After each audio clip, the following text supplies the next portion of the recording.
What's up, MMA fans? Again, I know it's been a while since I've done a video. Many reasons for it. More specifically, one card. UFC 108.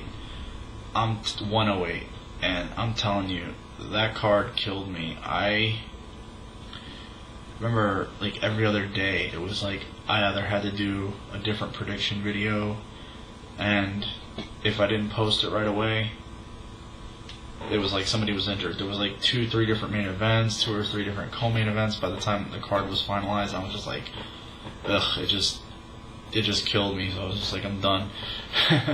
I'm done for a little while. It just irritated the hell out of me. And the main event that they came up with was, you know, Thiago Silva and Rashad Evans. It was kind of uninspiring after, you know, potential, you know, Lesnar heavyweight fight with Carwin and a few other of the better fights they had on that card before the injuries hit the card. But nevertheless, there's been some decent cards. The relentless Couture versus Coleman. I mean, two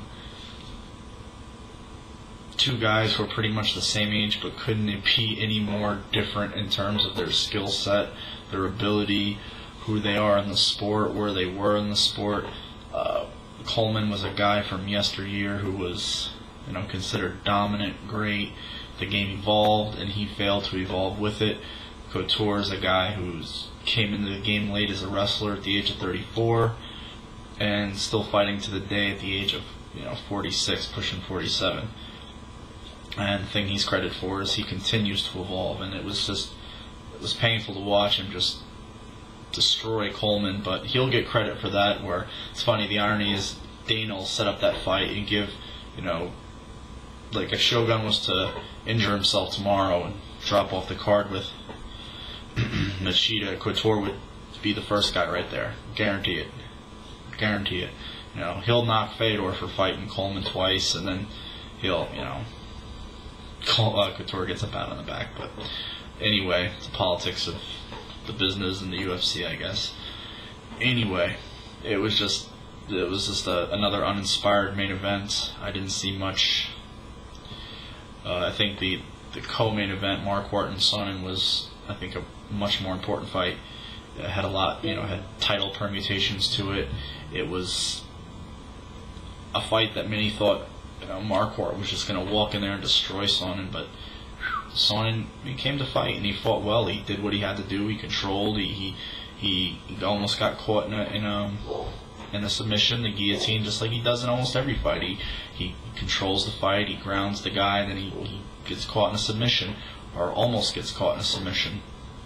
If the guy had better submission defense, I think he'd definitely be a little bit more top tier. And doing predictions, again, it's one of those things I like to wait a few days before, because here or go, if I would have done predictions for, I'm not quite sure which UFC it is, but it's one that's coming up here. If I can click on it really, really quick, it gets 112. You know, the loss of Vitor for that card is devastating.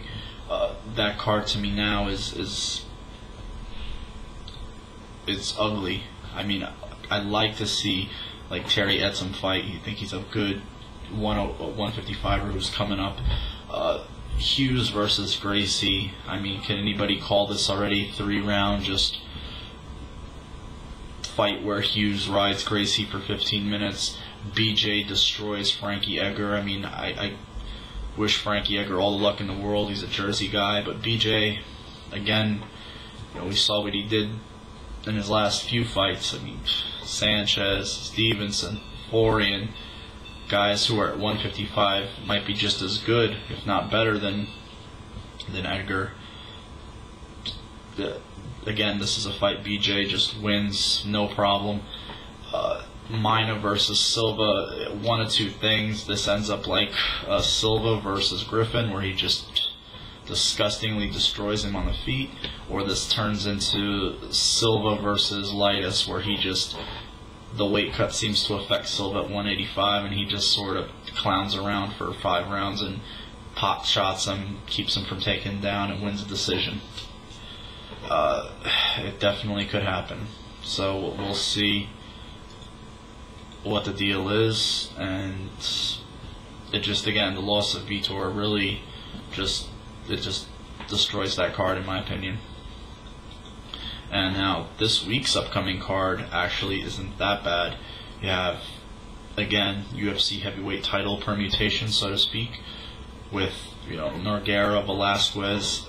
There could be, there is going to be an interim champion with Mir and Carwin, but one of these two guys could eventually step in July and fight one of those two guys before, you know, that's when Lesnar's due to come back. So there could, it doesn't necessarily mean that Carwin and Mir will have that interim title by the time one of these four guys steps in and fights Lesnar. But Nogueira, Kane, Bisping, Silva, Strikeforce versus Stevenson. This is a pretty decent card. I'll just run it down really quick, do some quick predictions. Crocop, Rothwell. Crocop, another uninspired choice. I can't pick Crocop in any fight anymore after his recent performances. Seems to quit in fights. He's always been a bit of a front runner, a guy who, if he can't dictate the pace, kind of just puts it in the bag and either quits in the fight or ends up getting stopped. Rothwell's big, he's young, he's hungry. I see him controlling the fight, frustrating Crocop, and winning a fight either by a stoppage or a unanimous decision. Bader versus Jardine. Definitely going to probably see Bader try to take this to the ground, or, you know, test Jardine's chin, which has been considered suspect by many, you know, ever since the Houston Alexander fight, then, you know, most recently the Thiago Silva fight, but Vanderlei Silva, etc. Bader showed some pretty good power. He's definitely got good wrestling, can dictate where the fight goes. Jardine's definitely got the experience edge. Maybe he tries to use that leg kick, you know, keep Bader from shooting in as much. But, you know, if you kick, you definitely run the risk of getting taken down. So I'm going to go with Bader. Maybe a second round stoppage in this one. I think he's the younger, hungrier fighter, and he's a little bit more athletic. Strikeforce versus Stevenson. Strikeforce obviously here because, you know, he's Australian, a New Zealander, I think one of the two. And Stevenson, I think Stevenson wins this fight. I think he's a better fighter. He's been in there with better fighters. Definitely doesn't win it on the feet. I think he wins it due ground and pounds. His submissions are good. I think the Team Jackson thing's going to work out for him well. I think he's going to be able to use that to his advantage and get back to his strengths, which is, you know, taking a guy down, ground and pound him, not standing out in range and trying to box with a guy like he turned into there for a few fights. I don't know why, but I think he wins this fight via ground and pound, or even gets Strikeforce in some bad position and submits him. Now on to the next one, which is the co-main event. Bisping versus Silva. This is Silva's first official stop at 185. He had a little, I guess, a trial run at 195 against Rich Franklin. Since then, he's had plethora of plastic surgeries. Had his skull scraped of scar tissue. Had his nose repaired.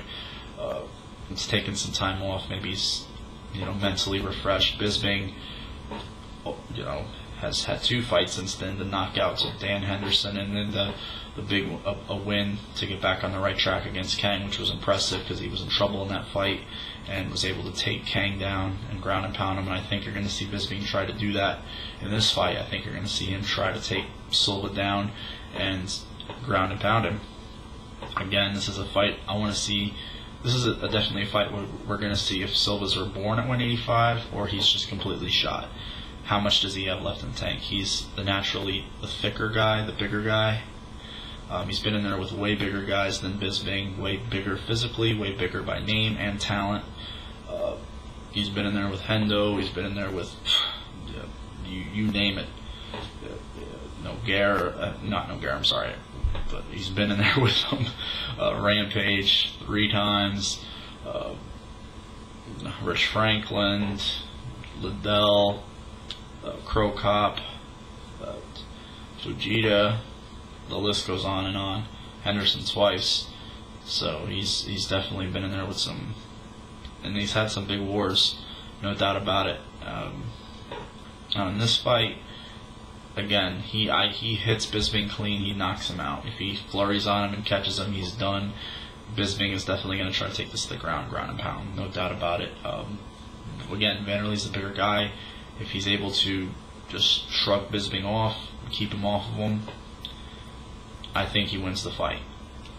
But again, we're going to see how much Vanderlei has in the tank in this fight. Now, Antonio Rodrigo Nogueira against Cain Velasquez, the old guard against the new guard. Definitely that kind of fight. This is a hard fight to call because this is Cain's first time in with the legit of the legit, a guy who's been in the top 10 for a long time with Nogueira, and Cain's just coming up in the last year and a half to 2 years. So we're going to see what he has left. We're going to see what he has to offer for real in this division. And Nogueira looked great in his last fight off the mere loss against Couture. He just destroyed Couture, picked him apart on the feet, rocked him a few times. And Nogueira's a guy that's not known for his power. Showed crisp boxing in that fight, and definitely put Couture in some bad positions on the ground, reversed him, swept him a few times, and definitely makes you think about if he was completely healthy against Mir, what would have happened. But this is going to be a good fight. Have to go with Nogueira on experience in this fight because he's been in the bad positions, he's been in the wars, he's shown when he's healthy. He's still up there.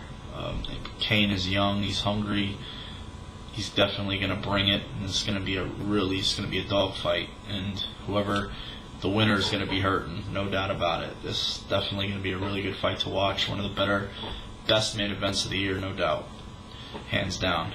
So we have a few Strikeforce card, a fight night I think sometime later on, and then Fedor's fighting in April, so there's some good stuff coming up. But until then, you guys have a good one. Take care. Of course, there was the Strikeforce card just this a couple of weeks ago. That was really good. Lawler with a come from behind knockout against Manhoff was amazing. Cyborg, until they find bigger girls to fight her, is going to have an easier time against these girls are just not as strong, not naturally as big as she is. So Strikeforce is still there. They look like they're, again, a decent promotion. I'd still like to see them bring in some guys like Eddie Alvarez, maybe Fedor's brother. Maybe Alistair can defend his title once in the last couple of years. I mean, the guy never defends his title for Strikeforce, so I don't understand why. But that's frustrating. But until then, you guys have a good one. Take care, MMA fans. Hope you enjoyed the vid, and I'll talk to you later.